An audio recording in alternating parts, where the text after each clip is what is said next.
So guys, അങ്ങനെ big boss season 7 top 5 കഴിഞ്ഞു, പരിപാടി കഴിഞ്ഞു. ലാസ്റ്റ് എപ്പിസോഡ് ടോപ്പ് 5 ആയിരിക്കുകയാണ്. അപ്പം ഈ ടോപ്പ് 5-ൽ നിന്ന് ഒരു ഓർഡർ, വിന്നർ, റണ്ണർ അപ്പ് ഉള്ള ഓർഡർ ഞാനിപ്പോ പ്രെഡിക്റ്റ് ചെയ്യാം. എനിക്ക് തോന്നുന്ന ഒരു prediction, Anumol winner, Aneesh runner up, third പ്ലേസിൽ വരാൻ വേണ്ടി പോകുന്നത് എനിക്ക് തോന്നുന്നത് ഷാനവാസ് ആണ്, ഫോർത്ത് അക്ബർ അല്ലെങ്കിൽ നെവിൻ. ഇനി ഈ ഷാനവാസ് അക്ബർ പൊസിഷൻ ഒന്നെങ്കിൽ അക്ബർ തേർഡാകാം, ഷാനവാസ് ഫോർത്ത് ആകാം, അല്ലെങ്കിൽ അങ്ങോട്ടും ഇങ്ങോട്ടും അവർക്കിടയിലുള്ള ഒരു പൊസിഷനിൽ ഒരു ചേഞ്ച് ആണ് എനിക്ക് തോന്നുന്നത്. തനിക്ക് എന്താ തോന്നുന്നത്? എനിക്ക് അങ്ങനെ തന്നെ തോന്നുന്നത്. പക്ഷേ എന്റെ ആഗ്രഹങ്ങൾ ഞാൻ പറയാമല്ലോ, അനീഷ് വിന്നറാണ്, അല്ല അക്ബർ വിന്നർ ആക്കണം എന്നാണ്. പിന്നെ നൂറയുടെ എവിക്ഷനെ സംബന്ധിച്ചോളം അത് ഒരിക്കലും അൺഫെയർ എന്ന് പറയാൻ പറ്റില്ല. ബിക്കോസ് അവിടെ ഇപ്പൊ നൂറയെ മാറ്റി നിർത്തി കഴിഞ്ഞാൽ പിന്നെ അവസാന രണ്ട് പൊസിഷനിൽ നമ്മുടെ വ്യൂ പോയിന്റിലുള്ള ആൾക്കാർ അക്ബറും നെവിനും ആണ്. അവർ രണ്ടുപേരും ഡിസേർവിംഗ് ആണ്. ഓക്കെ, അല്ല ഇപ്പൊ അത് അവർ രണ്ടുപേരും ഡിസേർവിംഗ് ആണ്. കാരണം നൂറയേക്കാൾ കൂടുതലായിട്ട് ഗെയിം കളിച്ച ആൾക്കാരും കോണ്ടന്റ് കൊടുത്ത ആൾക്കാരും ഒക്കെ അക്ബറും നെവിനും തന്നെയാണ്. അവർ ഒരുപാട് സ്ട്രഗ്ലിംഗ് പീരീഡിലൂടെ കടന്നു പോയിട്ടുണ്ട്, ഒരുപാട് അവിടെ നല്ല രീതിയിൽ ഒരു ഗെയിം അവർ കളിച്ചിട്ടുണ്ട്. ഇനി നൂറയിലേക്ക് വരുമ്പോൾ നൂറ ഒരു സൂപ്പർ ഗെയിമർ ആണെന്ന് ഒരിക്കലും എനിക്കൊരു അഭിപ്രായമില്ല. പക്ഷെ നൂറ ആക്റ്റീവ് ആയിരുന്നു. അല്ല, അത് 100 ഡേയ്സിൽ ഒരു 50-55 ആയപ്പോഴാണ് നൂറ ആക്റ്റീവ് ആയത്. അതെ, അതുവഴി അക്ബർ പറഞ്ഞ ശരിയാണ്, ടിക്കറ്റ് വന്നൊരു മൂഡായിരുന്നു ആ സമയത്ത് നൂറയ്ക്ക് ഉണ്ടായിരുന്നത്. പക്ഷെ നൂറ ഒരു ടിക്കറ്റ് ഫിനാലെ ആ ഒരു വീക്കിലാണ് നൂറ കുറച്ചുകൂടെയൊക്കെ ഒന്ന് ആക്റ്റീവായിട്ട് കളിക്കാൻ വേണ്ടി തുടങ്ങിയത്. പിന്നെ ഈ ഒരു ആഴ്ചയിലായപ്പോഴത്തേക്കും സത്യം പറഞ്ഞാൽ ഈ അനുമോളുടെ ഈ സോഷ്യൽ മീഡിയ എന്ന് പറയുന്ന ഒരു സംഭവത്തിനകത്ത് കുറെ ആൾക്കാർ വീണ് പോകും. ഇപ്പോൾ സോഷ്യൽ മീഡിയയിൽ ഇപ്പോൾ ഉദാഹരണം ഞാൻ പറയാം. ഇപ്പോൾ ഇന്നലെ നൂറ ഒരു ടിഷ്യൂ പേപ്പർ എടുത്തുണ്ട്, അനുമോൾ വിഷയത്തിൽ ടിഷ്യൂ പേപ്പർ എടുത്ത് മാറ്റി കളഞ്ഞു എന്ന് പറഞ്ഞൊരു സംഭവം ഉണ്ടായിരുന്നു. പക്ഷെ ഇന്നായപ്പോഴത്തേക്ക് ടിഷ്യൂ പേപ്പർ അല്ല എന്ന് പറഞ്ഞുകൊണ്ട് വേറൊരു ഒരു ഇത് വന്നു. അതായത് കുറെ ആൾക്കാരെ മാനിപ്പുലേറ്റ് ചെയ്യാനായിട്ട് ഇവിടുത്തെ PR സംഘത്തിന് അല്ലെങ്കിൽ അനുമോളുടെ ഒരു കൂട്ടർക്ക് സാധിച്ചിട്ടുണ്ട് എന്നുള്ള വലിയൊരു കാര്യമാണ് ഉണ്ട്. കാരണം ഇതിനകത്ത് ഇപ്പൊ ആദില പറഞ്ഞൊരു കാര്യം, ഇപ്പൊ ഇന്നലെ ആദില പൊട്ടിച്ചിട്ട് പോയിട്ടൊരു ബോംബ് എന്ന് പറഞ്ഞിട്ടൊരു ഇഷ്യൂ, അതും കുറെ മാനിപ്പുലേറ്റ് ചെയ്തിട്ടുണ്ട്. അപ്പൊ ഈ മാനിപ്പുലേറ്റ് ചെയ്യുമ്പോഴത്തേക്ക് ആൾക്കാരുടെ മനസ്സിലൊരു ധാരണ ഉണ്ടാവും, നൂറെ ആദില എന്തോ വലിയ കള്ളികളാണ്, അവർ പറഞ്ഞത് ശരിയല്ല എന്നൊരു ഒരു ധാരണ ആൾക്കാർക്കിടയിൽ വരും. നിങ്ങളൊന്ന് ആലോചിച്ച് നോക്കിയാൽ മതി. നമ്മുടെ കമന്റ് ബോക്സിൽ നോക്കുമ്പോഴത്തേക്കും ഇവിടെ അനുമോളാണ് വിന്നർ അല്ലെ അനീഷാണ് വിന്നർ എന്ന് പറഞ്ഞുകൊണ്ട് ആയിരക്കണക്കിന് കമന്റ് കാണുന്നുണ്ടെങ്കിൽ നമ്മൾ ചിന്തിക്കും, അനീഷ് ഓർ അനുമോളാണല്ലേ വിന്നർ. അങ്ങനെയാണെങ്കിൽ പിന്നെ നമ്മൾ എന്തിനാണ് അക്ബറിനും നെവിനും ഷാനവാസിനൊക്കെ ഒരുപാട് വോട്ട് ചെയ്യണ്ടല്ലോ, ഇവർക്ക് വോട്ട് ചെയ്താൽ മതി എന്നൊരു ഒരു ധാരണ പോലെ ആൾക്കാർക്കിടയിൽ വരും. ഈ കമന്റ് ബോക്സും അല്ലെങ്കിൽ വീഡിയോസ് ചെയ്യുന്ന ആൾക്കാരുടെ കുറെയൊക്കെ പരിപാടിയൊക്കെ ചില ആൾക്കാരെ സ്വാധീനിക്കാനുള്ള സാധ്യത വളരെ കൂടുതലാണ്. ലാസ്റ്റ് ടൈമിൽ നമുക്ക് കൂടുതലും കാണുന്നത് അനു പൊട്ടിക്കരയുന്ന വീഡിയോസും അല്ലെങ്കിൽ അനുവിനെ ഇത് ചെയ്ത് ടാർഗറ്റ് ഇപ്പൊ മെയിൻലി വരുന്നത് നൂറയുടെ ആ ടിഷ്യൂ തന്നെയാണ്. അത് പോയിന്റ് ഔട്ട് ചെയ്യുന്നു, എന്നിട്ട് അത് പറഞ്ഞു കണ്ടോ അവള് കള്ളിയായിരുന്നു, എന്നിട്ട് ഒരു ക്യാപ്ഷനും കൂടെ. അല്ല, അത് ഇതാണ് ഇവിടുത്തെ ഈ വളച്ചൊടിക്കാനായിട്ട് നൂറുകണക്കിന് ആൾക്കാരുണ്ടെന്നുണ്ടെങ്കിലുള്ള ഒരു പ്രോബ്ലം അതാണ്. അതിപ്പോ നമ്മൾ പറഞ്ഞിട്ട് കാര്യമില്ല, അത് അങ്ങനെയാണ്. ബിഗ് ബോസിന്റെ ഒരു പരിപാടി മൊത്തത്തിൽ ഓഡിയൻസുമായിട്ടുള്ള ഒരു കണക്ഷൻ എന്ന് പറയുന്നത് ഈ കമന്റ് ബോക്സും വീഡിയോസ് ചെയ്യുന്ന ആൾക്കാരുടെ. ഇപ്പൊ ചില ചാനൽ എടുത്ത് നോക്കി കഴിഞ്ഞാൽ കാണാം, അവർ ഈ എൻ്റെ സീസണിൽ ഒരാളെ മാത്രമേ സപ്പോർട്ടീവ്, അനുമോളെ മാത്രമേ സപ്പോർട്ടീവ്, തുടക്കം മുതലേ അനുമോൾ സപ്പോർട്ടിങ് ആണ്. നമുക്ക് ഊഹിക്കാം അവരുടെ പിന്നിലുള്ള ലക്ഷ്യങ്ങൾ എന്താണെന്നും അല്ലെങ്കിൽ അവർ എന്തിന്റെ ബേസിലാണ് ആ സപ്പോർട്ട് ചെയ്യുന്നത് നമുക്ക് ഊഹിക്കാൻ വേണ്ടി. കാരണം ഒരു സീസണിൽ ഒരാളുടെ ഭാഗത്ത് മിസ്റ്റേക്ക് ഉണ്ടെങ്കിൽ ആ മിസ്റ്റേക്കെങ്കിലും പറയാൻ തയ്യാറാവണം, അല്ലേ? അപ്പോഴും നമ്മൾ വേറൊരാളെ മാത്രം പ്രൊട്ടക്ട് ചെയ്യാൻ, അവരെപ്പോഴും പ്രൊട്ടക്ട് ചെയ്യുക എന്ന് പറയുന്നത് ശരിയായിട്ടുള്ള നടപടിയൊന്നുമല്ല. അത് നമുക്കൊന്നും പറഞ്ഞിട്ട് കാര്യമില്ല. ഈ ജെനുവിനായിട്ട് മാത്രം എല്ലാത്തിനെയും കാണുക എന്ന് പറയുന്നത് വളരെ ബുദ്ധിമുട്ടുള്ള ഒരു കാര്യമാണ്. സാമ്പത്തികം പലപ്പോഴും ചില ആൾക്കാരുടെ ഒരു മാനദണ്ഡമായിട്ട് മാറിയേക്കാം. കാശ് കിട്ടുമ്പോഴത്തേക്ക് അങ്ങോട്ടും ഇങ്ങോട്ടും ചില ആൾക്കാർ അങ്ങോട്ടും ഇങ്ങോട്ടും ഒക്കെ മാറിയേക്കാം. അതങ്ങനെയാണ്, അതിന്റെ രീതികൾ അങ്ങനെയാണ്. നമ്മൾ ആരെയും കുറ്റം പറഞ്ഞിട്ടൊന്നും കാര്യമില്ല. എനിവേ, ഈ സീസണോട് അവസാനിക്കുമ്പോഴത്തേക്കും ഈ വ്യക്തിപരമായിട്ടുള്ള അധിക്ഷേപങ്ങളെങ്കിലും കുറെയൊക്കെ കുറക്കുക. അല്ലെങ്കിൽ ഈ വ്യക്തിപരമായിട്ട് അധിക്ഷേപിച്ചുകൊണ്ട് മാത്രം മുന്നോട്ട് പോകുന്ന ആൾക്കാർ ഇനിയും അത് തുടർന്ന് പോകുമ്പോഴത്തേക്കും കഴിഞ്ഞ സീസണിലെ വെച്ച് അത് പിന്നെയും തുടർന്ന് പോയായിരുന്നു. അത് നമ്മൾ കണ്ടതാണ്, നമ്മൾ അനുഭവിച്ചതാണ്. അപ്പം നമുക്കറിയാം അത് ഇനിയും അത് കണ്ടിന്യൂ ചെയ്യും. അല്ല, ഈ സീസൺ കഴിഞ്ഞിട്ട് ഇപ്പൊ ഈ സീസണിലുള്ള ആൾക്കാർ ഇനിയും വ്യക്തിപരമായിട്ട് അധിക്ഷേപിക്കുന്ന കുറച്ച് ആൾക്കാർ സോഷ്യൽ മീഡിയയിൽ ഉണ്ടെങ്കിൽ ഞാൻ പറയുന്നത് അവർക്കെതിരെ ശക്തമായിട്ടെന്തെങ്കിലും, അല്ലെ, എന്താ പറയണ്ടേ, അവരെ ഒന്നുകിൽ അവർക്ക് രണ്ടും കിട്ടണം, അല്ലാന്നുണ്ടെങ്കിൽ അവർക്ക് നിയമപരമായിട്ട് അവര് ആരുടെങ്കിലും കയ്യിൽ നിന്ന് കിട്ടുമ്പോഴേക്കും ആ ചൊറിച്ചിലങ്ങ് നിർത്തിക്കോളും.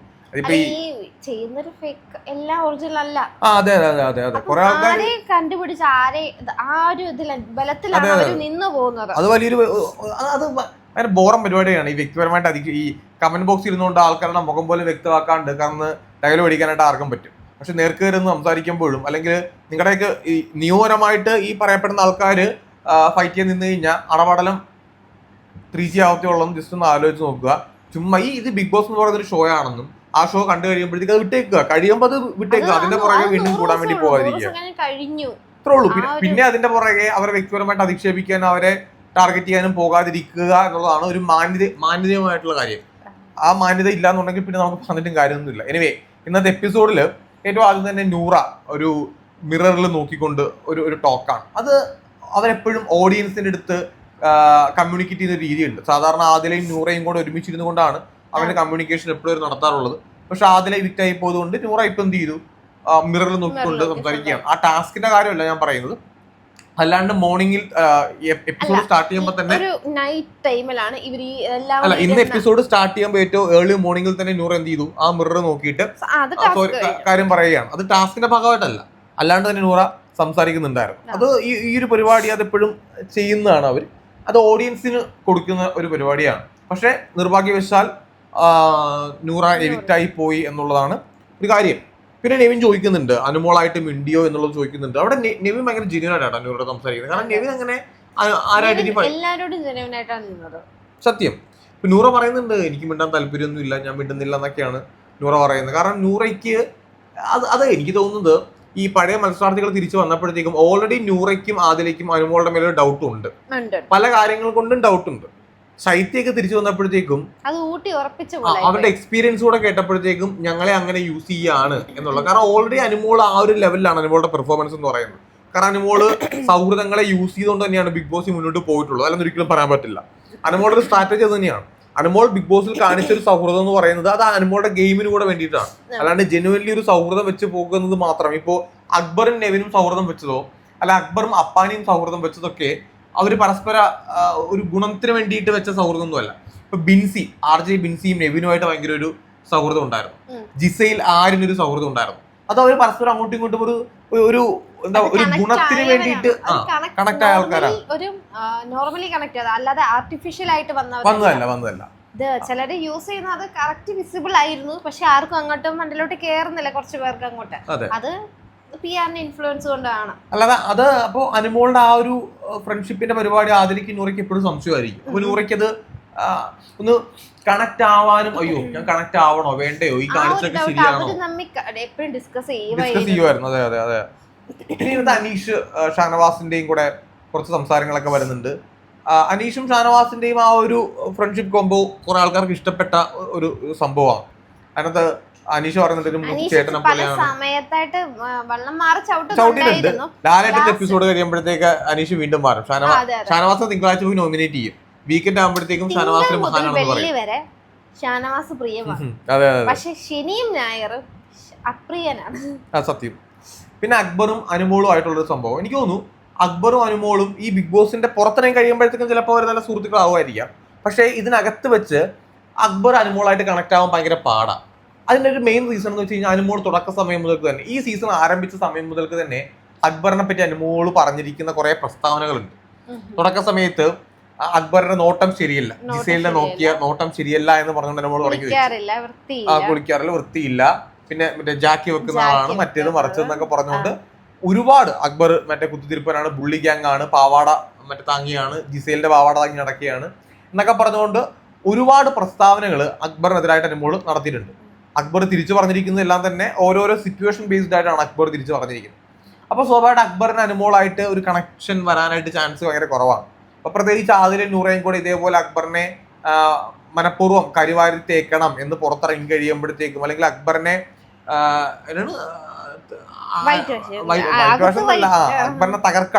അക്ബറിനെ തകർക്കണം എന്നൊരു കമ്മ്യൂണിക്കേഷൻ അവിടെ വന്നു എന്ന് ആദില പറയുമ്പോഴത്തേക്കും അത് കൺവിൻസ്ഡ് ആവില്ല. കാരണം അത് അനുമോളും അക്ബറുമായിട്ടൊരു കണക്ഷൻ ബിഗ് ബോസ് ഹൗസിനകത്ത് ഇല്ല, അകത്തില്ല.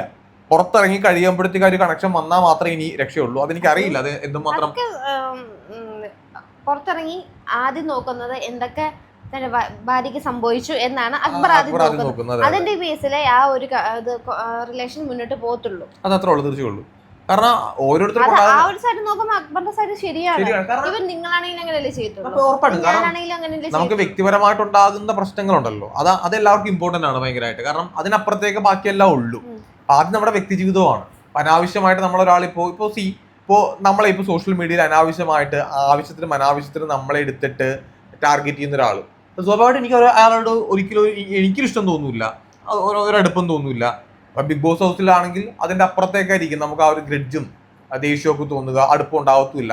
ഇനി പുറത്തിറങ്ങി കഴിയുമ്പോഴത്തേക്കും അതെല്ലാം ഇങ്ങനെ അകത്തെ കാര്യങ്ങളെല്ലാം അങ്ങ് വിട്ടേക്കാം എന്നുള്ള രീതിയിൽ അങ്ങ് മറന്നു കളഞ്ഞു കഴിഞ്ഞാൽ ഇറ്റ്സ് ഫൈൻ. അതിനി സംഭവിക്കുമോ എന്നുള്ളത് നമുക്ക് കണ്ടറിയേണ്ടതായിട്ട് വരും. നിങ്ങളുടെ സീസണിലല്ലാതെ അതങ്ങനെ സംഭവിച്ചിട്ടില്ല. ഇല്ല, അത് ശരിയാണ്. സീസൺ 6 മാത്രമാണ് അങ്ങനെ ഒരു കാര്യം സംഭവിച്ചിരിക്കുന്നത്. ഇപ്പൊ 5 ആണെങ്കിലും അങ്ങനെ തന്നെ, അതിന് മുന്നാണെങ്കിൽ ആ ഒരു ദേഷ്യം അങ്ങനെ വെച്ച് നിൽക്കുന്നിലെ ആൾക്കാരെ മാത്രമേ ഇപ്പോഴും എല്ലാവരും ഒന്ന് കമ്മ്യൂണിക്കേറ്റ് ചെയ്യുന്നതായിട്ട് കണ്ടിട്ടുള്ളൂ. അതെ. അതെന്തായാലും നമുക്ക് നോക്കാം. പിന്നെ അനുമോള് ഈ മിറർ നോക്കി സംസാരിക്കുന്ന ഒരു ടാസ്ക് ഉണ്ടല്ലോ, ഈ ടാസ്കിൽ അവനവനോട് തന്നെ സംസാരിക്കാം എന്നുള്ള സംഭവം. ഈ ടാസ്ക് വന്നപ്പോഴത്തേക്കും അനുമോള് പറഞ്ഞ പ്രസ്താവന ഞാൻ എഴുതി വെച്ചിട്ടുണ്ടായിരുന്നു. നല്ലത് മാത്രമേ, ഞാനിവിടെ എല്ലാവർക്കും നല്ലത് മാത്രമേ ചെയ്തിട്ടുള്ളൂ എന്നുള്ള സംഭവം. നല്ലത് മാത്രം ആരും നശിക്കണം എന്ന ഉദ്ദേശത്തിൽ ഞാൻ ഒന്നും തന്നെ ചെയ്തിട്ടില്ല എന്നൊരു കാര്യം പറഞ്ഞിട്ടുണ്ട്. ഈ നല്ലത് മാത്രം ചെയ്ത ഒരാളടുത്ത് എനിക്ക് ചോദിക്കാനുള്ളത്, കാരണം ഞാൻ ബിഗ് ബോസ് 100 ദിവസം കണ്ട ആളാണ്, 99 ദിവസം കണ്ട ആളാണ്. ഈ 99 ദിവസം ഞാൻ കണ്ടതിന്റെ അടിസ്ഥാനം ചോദിക്കുകയാണ്, അനുമോള് ആർക്കും ഉപദ്രവം ഉണ്ടാകുന്നത് ഒന്നും ചെയ്തിട്ടില്ല എന്നുണ്ടെങ്കിൽ ആര്യന്റെയും ജിസേലിന്റെയും കിടപ്പ് ശരിയല്ലെന്ന് പറഞ്ഞതും, അക്ബർ ജാക്കി വെക്കുന്ന ആളാണെന്ന് പറഞ്ഞതും, ജിസേലിന്റെ പാവാട ബിൻസി അവളുടെ ക്ലീവേജ് കാണിച്ചുകൊണ്ട് അപ്പാനിയെ വശീകരിക്കാൻ നോക്കിയെന്ന് പറഞ്ഞതും, ജിസേലിന്റെ പാവാട താങ്ങികളാണ് ഇവിടുത്തെ ആണുങ്ങൾ എന്ന് പറഞ്ഞതും, മൊണ്ണകളാണെന്ന് പറഞ്ഞതും, ആര്യൻ ഞരമ്പനാണെന്ന് പറഞ്ഞതും, അനീഷിന് അടുത്ത 2 വർഷം കഴിഞ്ഞ് 42 വയസ്സാവും, എനിക്കിന് വേറെ എന്റെ വിവാഹം നടക്കുമോ, എനിക്കൊരു പുരുഷനെ കിട്ടുമെന്നൊക്കെ ചോദിച്ചതും, ഇങ്ങനെ ഒരുപാട് പ്രസ്താവനകൾ അനുമോൾ ഈ ബിഗ് ബോസ് ഹൗസിനകത്ത് പറഞ്ഞിട്ടുണ്ട്. എനിക്കിപ്പോൾ പെട്ടെന്ന് ഒറ്റയടിക്ക് എൻ്റെ ഓർമ്മയിൽ വന്ന കാര്യങ്ങൾ മാത്രമേ ഞാൻ പറഞ്ഞുള്ളൂ. ഇതെല്ലാം മറ്റുള്ള ആൾക്കാർക്ക് നല്ലത് വരണമെന്ന് ആഗ്രഹിച്ച് അനുമോൾ പറഞ്ഞതാണോ എന്നൊന്നും എനിക്ക് അറിഞ്ഞാൽ കൊള്ളാം. അല്ലെങ്കിൽ ഇത് മറ്റുള്ള ആൾക്കാർക്ക് ഒരു രീതിയിലും ദോഷം ചെയ്യാത്ത ഒരു കാര്യമാണോ എന്നും അനുമോൾ പറഞ്ഞാൽ കൊള്ളാം. ശൈത്യ ഇഷ്യൂ അത് എനിക്ക് അനുമോൾ പറഞ്ഞാണ്, ഞാൻ ആർക്കും ഉപദ്രവം ഒന്നും ചെയ്തിട്ടില്ല, എനിക്ക് നല്ലത്, അതുകൊണ്ട് എനിക്ക് നല്ലത് മാത്രമേ ഉള്ളൂ, അതുകൊണ്ട് അപ്പൊ പുറത്തിറങ്ങി നമുക്ക് അറിയാം. അനുമോളെ പോലെ വേറൊരാളുടെ സംഭവിക്കട്ടെ ഉറപ്പായിട്ടും, അതായത് അനുമോളെ പോലെ വേറൊരാളുടെ ലൈഫ് വെച്ച് കളിച്ച, വേറൊരാളെ സോഷ്യൽ മീഡിയക്ക് തിന്നാനിട്ട് കൊടുത്ത ഒരാൾ. ഇപ്പൊ കുറെ ചാനലിൽ ഞാൻ കാണുന്നുണ്ട് അനുമോളെ ഈ ഒരാഴ്ച ഒറ്റപ്പെടുത്തി, അനുമോളൊരു പെണ്ണല്ലേ, അനുമോൾക്കൊരു പുറത്തൊരു ജീവിതമില്ലേ, പെണ്ണാണ്, ജിസയിലെ പെണ്ണാണ്, ബിൻസി പെണ്ണാണ്, ശൈത്യ പെണ്ണാണ്, എല്ലാവരും പെണ്ണുങ്ങൾ തന്നെയാണ്. എന്താ ആണുങ്ങൾക്ക് വേണ്ടി ചോദിക്കാൻ ആരും ഇല്ലേ? ആര്യൻ എന്താ ഒരു ആണല്ലേ, അനീഷ് ആണല്ലേ, അക്ബർ ആണല്ലേ, ആണുങ്ങൾക്ക് എന്താ പുറത്തിറങ്ങിയിട്ട് ലൈഫില്ലേ? പെണ്ണുങ്ങൾക്ക് മാത്രമാണ് ലൈഫ് ഉള്ളത്. അപ്പൊ അനുമോളെ പോലെ അല്ല, അനുമോളുടെ ടീമിനെ പോലെ, PR എന്ന് മാത്രം ഞാൻ പറയുന്നില്ല, അനുമോളുടെ സപ്പോർട്ടേഴ്സ് ആരൊക്കെയാണോ അവർ ചെയ്തതുപോലെ വേറൊരാളുടെ ലൈഫ് ഇട്ട് കളിച്ചൊരു പരിപാടി, അത് ഭയങ്കര ബോറം പരിപാടിയാണ്. അത് അവരവന് വരണം. ഇപ്പൊ നിങ്ങൾ ആലോചിക്കാൻ മതി, നാളെ അനുമോൾക്ക് ഇങ്ങനെ ഒരു ഇഷ്യൂ സോഷ്യൽ മീഡിയയിൽ വരികയാണെന്ന് വെച്ചാൽ അനുമോളെ എല്ലാവരും കൂടെ കുത്തിപ്പറിക്കുന്ന, അനുമോളുടെ ഭാഗത്ത് 100% തെറ്റുള്ള ഒരു സംഭവം നാളെ സോഷ്യൽ മീഡിയയിൽ ചർച്ചയാവും. അങ്ങനെ ചർച്ചയാവുമ്പോഴത്തേക്കും അനുമോളെ ഇതേപോലെ 10 പേര് പറയുമ്പോഴത്തേക്കും എത്ര ആൾക്കാരെ സപ്പോർട്ട് ചെയ്യാൻ വന്നിട്ട് ഒരു കാര്യം ഉണ്ടാവത്തില്ല. അപ്പോഴതിന്റെ ചൊറിച്ചിൽ മനസ്സിലാവുള്ളൂ. ഈ സോഷ്യൽ മീഡിയയിലേക്ക് മനഃപൂർവ്വം പിച്ച് ചീന്താൻ വേണ്ടിയിട്ട് അങ്ങ് ഇട്ട് കൊടുത്തു കഴിഞ്ഞാലുണ്ടല്ലോ, ഈവൻ നമ്മുടെ വീഡിയോസിന്റെ അല്ലെങ്കിൽ നമ്മൾ ഇതൊന്നും റിലേറ്റഡ് അല്ലാത്ത നമ്മൾ ഇൻസ്റ്റയിൽ ഒരു പോസ്റ്റ് ഇടുമ്പോൾ അതിന്റെ കമന്റ്സിൽ വരുന്ന ഈ PR-ന്റെ കമന്റ്സ് പണിയില്ലടാ, ഞങ്ങൾ വേറെ പണിയൊന്നുമില്ല ഞങ്ങൾക്ക്. നിങ്ങൾക്ക് പണിയില്ലെങ്കിൽ നിങ്ങൾ അത് ചെയ്തോ, പക്ഷെ നിങ്ങൾക്ക് റിപ്ലൈ തരാൻ വേറെ പണി ഞങ്ങൾക്ക് പണിയുണ്ടോണ്ടോ? ഞാനത് ഇവിടെ പറയുമ്പോഴാണ് ഞാൻ കാണുന്ന പോലും, ഞാൻ അങ്ങനെ നോക്കുന്ന ഒരാളുമല്ല. നോട്ടിഫിക്കേഷൻ വരുന്ന സമയത്ത് ഈവൻ ആ ഇതിനകത്ത് ആ ശൈത്യ ആ റീലിനകത്ത് കൊളാബിൽ വന്നു പോയതുകൊണ്ട് കട്ടപ്പ അത് ഞാൻ കുറെ കാണുന്നുണ്ടായിരുന്നു. അതിനകത്ത് ഇപ്പൊ ഞാനൊരു കാര്യം പറയട്ടെ, ഇപ്പൊ നിങ്ങൾ ആരെങ്കിലും ഇപ്പൊ നാളെ ഇപ്പൊ അനുമോളെ പറ്റി ഞാൻ വിമർശിച്ചിട്ടുണ്ട്, ശരിയാണ്. അനുമോളുടെ ഗെയിം എനിക്ക് ഇഷ്ടമല്ല, അനുമോൾ എന്ന് പറയുന്ന വ്യക്തി എനിക്ക് ഇഷ്ടമല്ല എന്നൊന്നും ഞാനിപ്പോ പറയുന്നില്ല. അപ്പൊ നാളെ അനുമോക്ക് എന്നോട് കുഴപ്പമില്ല, എനിക്ക് അനുമോളോടും കുഴപ്പമില്ലെങ്കിൽ അങ്ങോട്ടും ഇങ്ങോട്ടും ചിലപ്പോൾ ഞങ്ങൾ മിണ്ടുമായിരിക്കും, സംസാരിക്കുമായിരിക്കും. അത് സംസാരിക്കണം മിണ്ടണം എന്നല്ല ഞാൻ പറയുന്നത്. സംസാരിക്കാൻ തോന്നിയ അവർക്കും ഓക്കെയാണ്, എനിക്കും ഓക്കെ ആണെങ്കിൽ ചിലപ്പോൾ മിണ്ടുമായിരിക്കും, സംസാരിക്കുമായിരിക്കും. ഇത്ര ഉള്ളിനകത്തുള്ള കാര്യം. ഒരു കാര്യം ഞാൻ പറയാം, ഈ ബിഗ് ബോസിന്റെ പേരിൽ അങ്ങോട്ടും ഇങ്ങോട്ടും പ്രശ്നം മനഃപൂർവ്വം ഉണ്ടാക്കാൻ നടക്കുന്ന കുറെ അലവലാദികളുണ്ട്. നിങ്ങളോടാണ് പറയാനുള്ളത്, അതിൻ്റെ ഒരു ആവശ്യമില്ല. നിങ്ങൾ നടക്കുന്ന എത്ര തിരച്ചെന്ന് പറഞ്ഞാലും ഇവരാരും ഒന്നും ബാധിക്കാൻ വേണ്ടി പോകുന്ന കാര്യമൊന്നുമില്ല. ഇനി നിങ്ങളിവിടെ എത്ര കിടന്ന് പണിയെടുത്തെന്ന് പറഞ്ഞാലും ശരി, ഈ വെളുപ്പിക്കാൻ നോക്കിയെന്ന് പറഞ്ഞാലും നിങ്ങൾ തെറ്റിനെ വെളുപ്പിക്കാൻ നോക്കാതിരിക്കുക. തെറ്റ് ചെയ്തെങ്കിൽ അത് ആരായാലും ശരി തെറ്റാണെന്ന് പറയാനായിട്ടുള്ള ഒരു ബലം കാണിക്കുക. അല്ലാണ്ട് വെറുതെ ഞാൻ ഇഷ്ടപ്പെടുന്ന ആളാണ്, അവരെന്ത് തെമ്മാടത്തരം കാണിച്ചാലും ഞാൻ അതിനെ വെള്ളം പൂശും, ഞാനതിനെ അങ്ങ് പ്രോത്സാഹിപ്പിക്കും എന്ന് പറഞ്ഞു കഴിഞ്ഞാൽ നടപടിയുള്ള കേസല്ല. അത് അവനവന് വരുമ്പോഴത്തേക്ക് മാത്രം അതിന്റെ ചൊറിച്ചിൽ മനസ്സിലാവത്തുള്ളൂ. ഞാൻ വീണ്ടും ഒരിക്കൽ കൂടെ ഓർപ്പിക്കുകയാണ്. പിന്നെ അനീഷ് ഒരു കാര്യം പറഞ്ഞു, അനീഷ് പുറത്തിറങ്ങി കല്യാണം കഴിക്കുന്നവരൊക്കെ പറഞ്ഞിട്ടുണ്ടായിരുന്നു. അനീഷിന് ഇപ്പൊ 39 വയസ്സായി, അനുമോക്ക് 30 വയസ്സ്. അനുമോളാണ് ചോദിച്ചത്, എനിക്ക് പുറത്തിറങ്ങി എനിക്ക് വേറെ കല്യാണം നടക്കുമോ? അനീഷ് ചേട്ടന് 2 വർഷം കഴിഞ്ഞ് 42 വയസ്സ്. അങ്ങനെ അനുമോൾക്ക് 10 വർഷം കഴിഞ്ഞ് 40 വയസ്സാവില്ലേ? എന്തൊക്കെയാണ്. എനിവേ ഞാൻ പറഞ്ഞില്ല, എനിക്ക് അനുമോളെ ഒട്ടും വർക്കാവാത്തതിന്റെ റീസൺ ഞാൻ എത്രയോ എൻ്റെ വീഡിയോ ഒക്കെ ഞാൻ പറഞ്ഞിട്ടുണ്ട് അനുമോള് തന്നെ വിന്നർ ആവും. പക്ഷെ അനുമോളെ പോലെ ഒരാളെ അനുമോളെ പോലെ ഒരു വ്യക്തി നിത്യജീവിതത്തിൽ വന്നിട്ട് നമ്മുടെ അടുത്ത് ഇതേപോലെ അധിക്ഷേപങ്ങൾ പറഞ്ഞു കഴിഞ്ഞാൽ നമുക്ക് അവരായിട്ട് സഹകരിക്കാൻ തോന്നൂല. ഇങ്ങനെ തോന്നുന്നു നമുക്ക് അവരായിട്ട്. എന്നിട്ട് ശൈത്യര് പറഞ്ഞ ആ ഒരു വേർഡാണ് എനിക്ക് ഓർമ്മ വരുന്നത്, എല്ലാവർക്കും ബുള്ളിങ് വരാറില്ലേ, വരാൻ കിടക്കുന്നില്ലേ ഉള്ളൂ. അപ്പൊ അതിന്റെ ഒരു ചൊറിച്ചിൽ എന്താണെന്നുള്ളത് അത് മനസ്സിലാവും. അത് അങ്ങനെയാണ്. ഒരു 6 മാസം കൂടെ PR അവിടെ നിക്കട്ടെ. അല്ല, PR എന്തായാലും 2-3 മാസം കൂടെ ഉണ്ടാവും, അത് 100% ഉറപ്പാണ്. അത് ഇപ്പൊ കഴിഞ്ഞ ദിവസം നിങ്ങൾ നോക്കിക്കഴിഞ്ഞാൽ കാണാം, അനുമോളുടെ വിനുവായിട്ടുള്ള ഒരു പോസ്റ്റ് ഞാൻ കണ്ടിരുന്നു. 2024 ഞാൻ ഇതുവരെ PR-നെ നേരിട്ട് കണ്ടിട്ട് പോലും ഇല്ല. PR എങ്ങനെ ഇരിക്കുന്നേ, 4 കാലുണ്ട്, കൊമ്പൊക്കെ ഉണ്ടെന്ന് പോയാടുന്നു. ഇങ്ങനെ ഒരുപാട് ഫേക്ക് അടിച്ചിട്ടുള്ള ആളെ കാണുമ്പോഴേ നമുക്ക് നിരന്തരം ഫേക്ക് ആണ്. അങ്ങനെ ഫേക്ക് പേഴ്സൺ ആയിട്ടുള്ള ഒരാളെ എനിക്കെന്തോ വറക്കണം, എനിക്ക് അത്ര ഉള്ളു പറയാനായിട്ട്.